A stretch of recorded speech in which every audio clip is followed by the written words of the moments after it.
Hello, everybody. My name is True Demon, and I am the Devil's Stockbroker.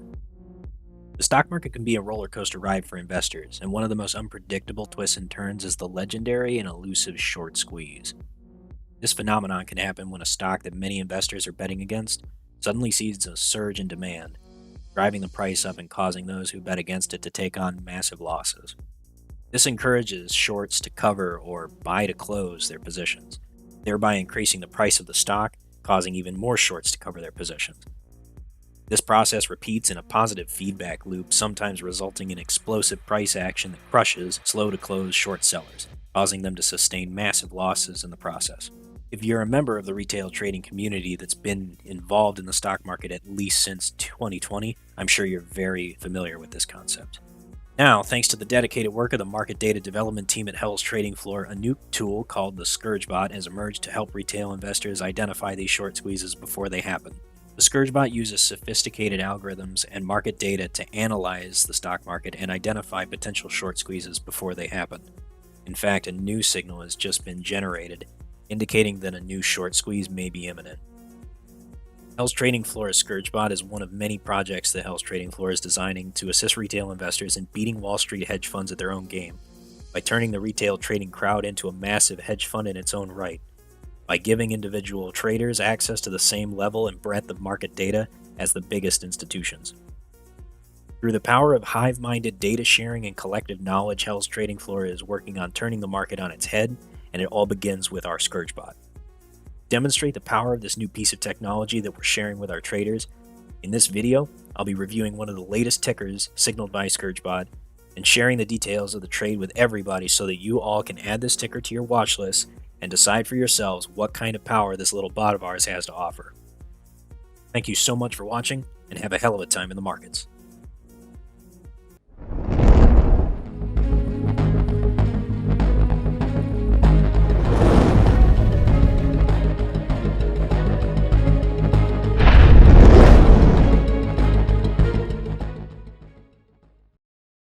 Hello and happy Valentine's Day, everybody. My name's True Demon, and I'm the Devil's Stockbroker. Today, I'm going to be showing you one of the latest signals that was triggered by the Scourge Bot, because I think it's high time that we got back to the bread and butter of Hell's Trading Floor that got us started on our path to infamy. So, the very first ticker that I want to bring to your attention has been called out by Scourge Bot for a quote short exempt liquidity squeeze. This is a very particular type of squeeze play that we have seen triggered on stocks like Mullen, specifically back in February of 2022. If you guys haven't been around with Hell's Trading Floor since then, I'll go ahead and refresh your memory. So, back in February of 2022, Mullen was a relatively new stock that had IPO'd back on the 5th of November of 2021. And since that time, it had been bleeding off on its price for a solid 3 months. Um, the market had turned after quantitative tightening was put into place by the Fed, and Mullen was just getting absolutely pummeled. And there was utterly no reason to even be looking at this stock up until something very unusual began to happen, and that was because of the conditions that ScourgeBot was identifying. ScourgeBot was relatively new in its development at the time, but the most unusual thing about Mullen as a stock was that while it was trading down even further at its lowest levels, it was actually breaking down sub $1. At this point, there were consistent volume spikes, and one of the biggest causes of this was short exempt volume. The date that most particularly stood out was on the 23rd of February, that Mullen's stock price took it gapped up that day and then took just a big hit and got pushed all the way back down to its previous day's close, and actually uh, ended up opening in a big gap down the following day. But what was interesting about this particular day was that they're short exempts, and if you are not familiar with the concept of short exempts, you can click on the link that pops up over my head in a link to another video on the subject. But the short exempts for Mullen for this day exceeded its float by more than 100%. So what that essentially means is that there was so much trading happening with the volume of this particular stock on that day that market makers were using short exempts in order to cover up buying volume and fulfilling the other side of the trade. If you're not familiar with how this works, essentially when a buyer goes to a market maker and says, I want to buy this stock, the market maker goes, okay, let me check my inventory. The inventory is empty. They say, okay, I don't have this stock, but I can go and find it for you later. Here is a share that I am going to sell short exempt to you, and you will receive your share. This will settle in 2 days, and I will find your share within 4 days. If it fails to deliver, then there's a 2-day waiting period for settlement time for the market maker to make good on that promise. If that failure to deliver is not satisfied within 2 trading days, then the market maker is penalized and they're forced to purchase the share out of the market somewhere else, regardless of price, and then hand it back to the person that they originally sold it to. In total, this is a T plus 6 or transaction date plus 6 trading days of settlement time. So, from the time that this trade occurred, which was mainly the 23rd of February, there was so much short exempt volume that it exceeded the float of Mullen itself. Mathematically, there was no way that there were enough shares for the market maker to trade in order to satisfy that. We don't know who the buyer was, but we suspect that it may have had to do with the alt group, which is it's a bunch of other scummy traders that do some shady things with stocks and pump and dumps. But regardless, there weren't enough shares to be traded, and the liquidity was too tight. And what ended up happening 3 trading days later was Mullen squeezed. It jumped all the way up to almost $2, got pushed back down a few days, and then it kept getting really jumpy, and eventually it popped all the way up to $4.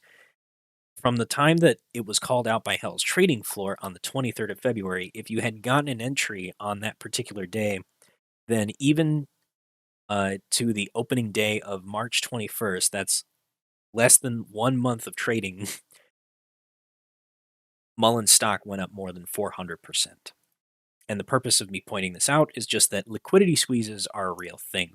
We don't exactly know the reasons why they happen. All we know is that when we see the data, when it shows that short exempts are particularly massive and the other factors are present, we can confirm that a squeeze is going to happen provided enough buying pressure comes in and the market maker is unable to satisfy the demand.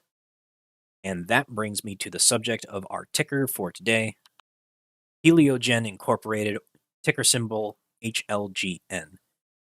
This stock is a very little known stock which operates in the solar power generation sector. They're essentially an emerging growth tech company that is trying to develop software for running solar generation plants. This company has been around for quite a while. I believe they were founded back in 2013. Their stock has been getting pummeled pretty severely recently, and it's now at the lowest price that it has been trading at in its entire history on the stock market since November of 2022. What is interesting about this particular stock is just the size of these unusual volume spikes that we see here on these particular days. HLGN has been getting shorted into the dirt for a long time. And interestingly enough, there has been a whole bunch of short activity recently, and especially in short exempts. So this is output from Scourge Bot, which is the whole magic behind Hell's trading floor and how we're able to spot these magnificent trades. HLGN appeared in a list of other ticker symbols that generated a signal recently, and it was literally at the top of the list as the most prime candidate according to Scourge Bot. When inspecting the short exempt data, which you can see here, there's one particular day, this row here, on the 13th of February, which was Monday, we saw a extremely unusual spike in volume and short volume. Going back to this day, you can see that the stock was trading at approximately 34 to 40 cents from low to high. The short exempt volume is what was so unusual. The volume on the day was 9.3 million. Short volume, which includes buying and selling of shorts, was 6.15 million, and the short exempt volume, which is shorts which are sold short exempt by a market maker, were 4.6 million. This is unusual because this ratio of short exempts to short, which these are part of short volume, was 74.8%. This is such an unusually high ratio of short exempts that it immediately set off ScourgeBot. So, doing a little bit of further investigation into this, we can see that there was historically not very much short exempt volume coming into this, but as of the last several days, or rather since around Tuesday of last week, there was a unusual lift in the number of short exempts, and then yesterday was particularly strange with short exempts spiking up more than 74% of the total short volume in the ticker. So let's actually go and investigate the charts and see what is happening on the near term. We'll go ahead and switch to the hourly charts and go and inspect HLGN. So recently, HLGN hit a floor back in late December, right before Christmas. This was where it had a big bounce, and suddenly there was a big surge of buying, particularly after hours. It seems like there was a lot of late settlement that occurred on the 30th of December, that Friday. So a whole bunch of buyers coming in, probably institutions that were settling trades right before the new year. The stock has basically been barcoding since then up until the 2nd of February, where it started to take a nosedive, and it's been going straight down ever since. As a matter of fact, from the high point all the way down to the trough, it's lost 53% of its value. And now it has appeared to have formed a bit of a bull flag. However, what I find interesting is that once again, we are getting a really unusual spike in volume that's occurring right towards the end of the day. This is what's unusual. There was a massive push to the downside and then an even bigger push to the upside. So let's zoom in on this even further. This is where things start to get a little bit unusual. Zooming in down onto the 1 minute chart, we see this very bizarre candle with a massive wick to the downside showing 4.559 million shares traded in just a single minute of trading that sent the stock plummeting all the way down to a low point of 34.15 cents and then closed up 37.45. From that point forward, HLGN has been moving up and then settled into trading barcode style again at around 40 cents. I decided to take a look at ORTX, and you can see there's really not a whole lot that's very unusual here. There's a pretty high amount of short interest, but it's not massive. It's 2% free float on loan is sold short, and there's a 5.8% utilization of available short shares. So there's still plenty of availability according to Interactive Brokers' short availability. There's supposed to be 1.4 million shares available. If you look at the number of shares on loan, 2.32 million shares are currently on loan. So what gives? Well, we've seen this before.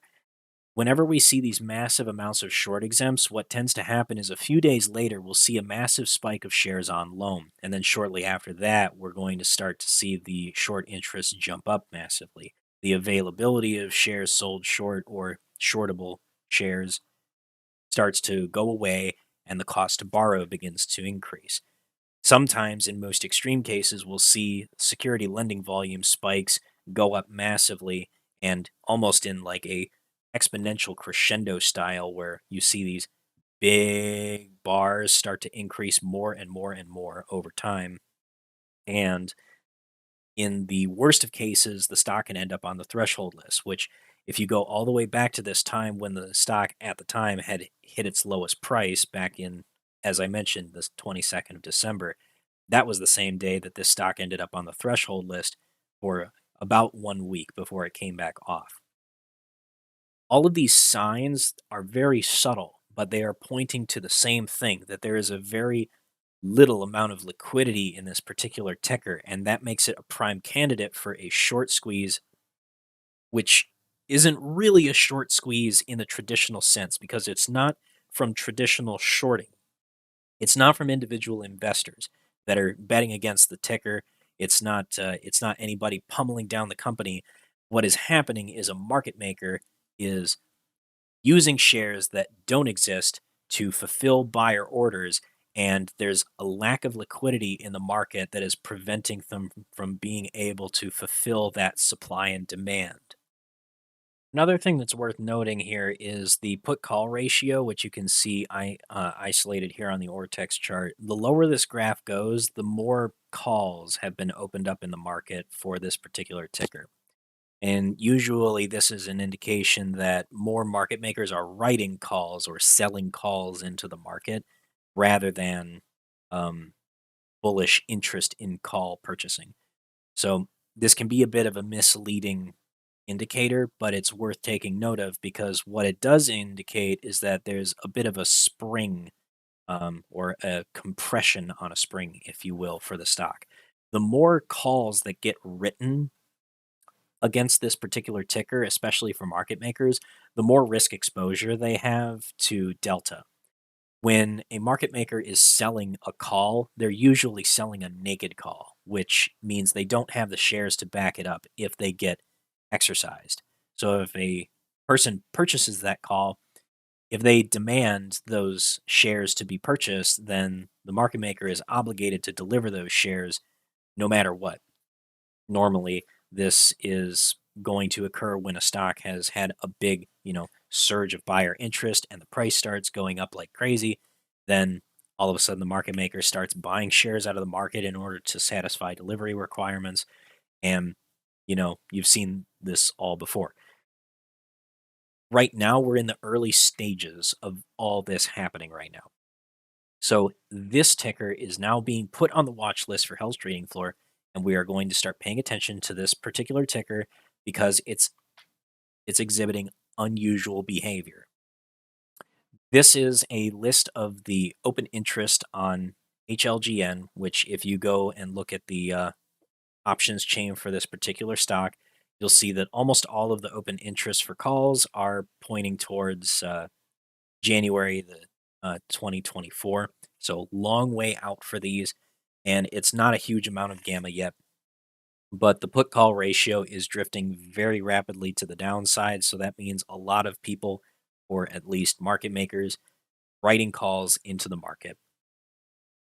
For the stock ticker itself, HLGN, as I mentioned before, is getting pummeled right now. The price is moving down very rapidly.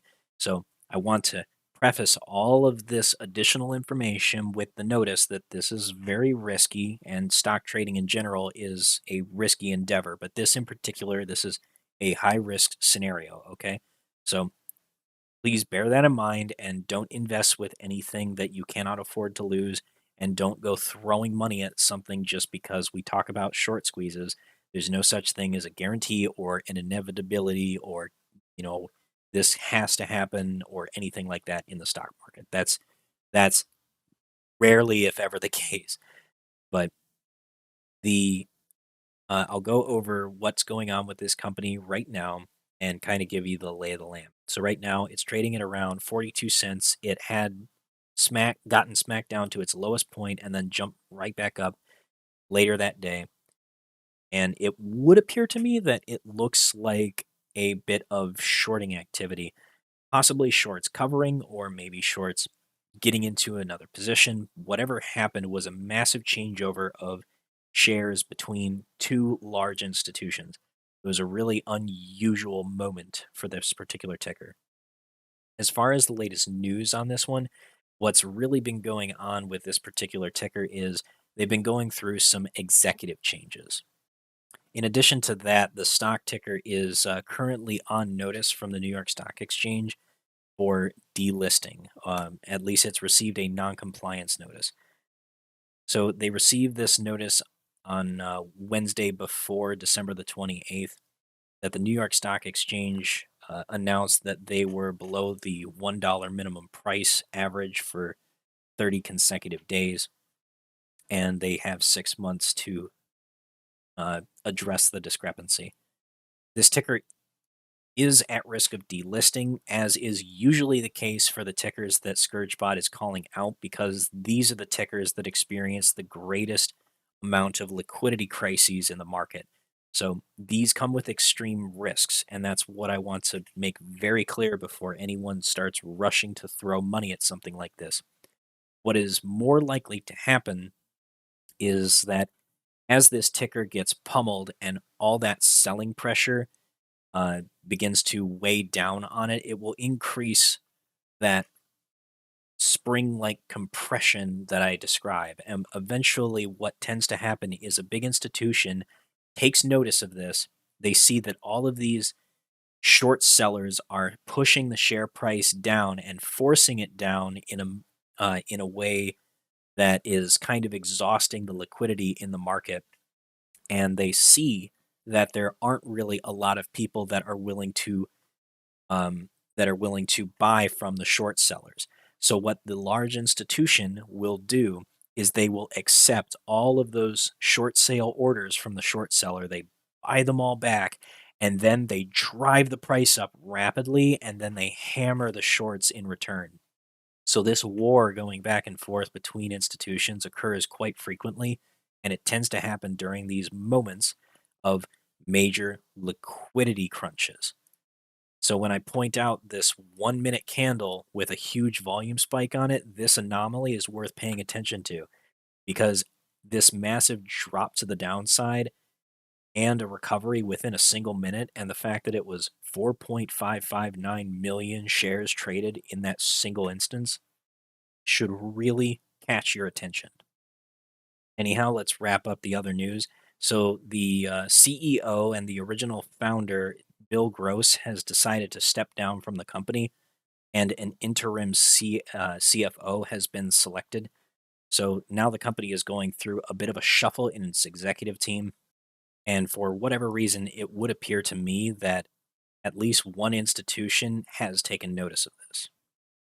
It's also worth mentioning that the energy sector overall, if you look at the stock market heat map, the energy sector on the monthly has been performing uh, mostly the best, particularly the gas producers and refining sector, but also quite a lot of the clean energy companies have been doing particularly well. Also, there's a bit of a theory of inflation hedging going on with the current market, the way that things have been happening lately with the rising gas prices and the current continuing conflict in Ukraine and Russia,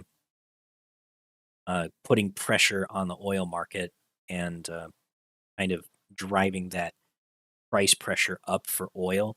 And that acts as a good inflation hedge for institutions. But also, those companies are investing very heavily in clean energy. And one of the easiest ways for these large institutions to do that is to go find very cheap clean energy companies, especially ones that are developing software or creating the hardware for photovoltaic panels or solar panels. Buying those companies that build those things and create that software is a very cheap way for these companies to invest in clean energy and integrate those services and companies into the mothership of the larger institution.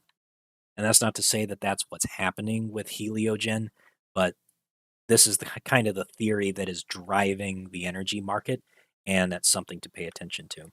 As far as the technicals go for this particular ticker, this one is still looking as though it's in bearish territory, so it may be a bit early yet to enter. But here is what the technicals currently look like. We had a one-touch bottom here, and we had broken that right away. Now what we are currently looking at, if we switch to a regular trading hours only setup, then what we have is essentially what is looking like a bear pennant. The market appears to be setting up for a continued move to the downside. However, what's interesting is that it established this floor at 40 cents, interestingly enough. And again, that single volume spike within a single minute back on the 13th of February really changed things after it broke support. And it just points to a massive lack of liquidity for this particular stock. This is one that I'm going to sit on the sidelines on. I'm just going to kind of watch what happens to it. But I am bringing this up because we've been doing a lot of development at Hell's Trading Floor for Scourge Bot. And if you haven't seen it yet, we actually released Scourge Bot out onto Twitter. So if you are seeing this in your Twitter feed, this is Hell's Trading Floor's official Scourge Bot um, account that you can follow. And this Scourge Bot is tracking FINRA short sale volume on the market and distributing it for free for tickers that Hell's Trading Floor is following. Every single day after the market closes, when FINRA releases its data, we also release our figures and our assessment of each particular stock and give you the short exempt ratio and short exempt numbers on each of these tickers.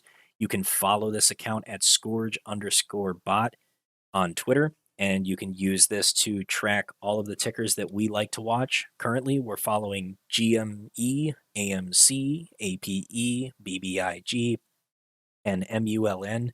If you would like to suggest any other tickers, you can feel free to do so by either adding myself, TrueXDemon, or messaging the Scourge Bot. Our developers do not actively monitor this, but we do check in on messages and comments sent to the bot. And if you guys want to be able to check this data for yourself, you can get access to all of these commands and so much more through Hell's Trading Floor by joining our Discord. You can do that by going to www.hellstradingfloor.com and signing up to the link that will give you access to our Discord at discord.gg/Hell's Trading Floor. That's going to be it for this video. I hope you guys enjoyed the information. If you found it useful, please leave a like on the video and subscribe to the YouTube channel to follow us for more content. Thanks again, and I will see you guys next time. Until then, have a hell of a time in the markets.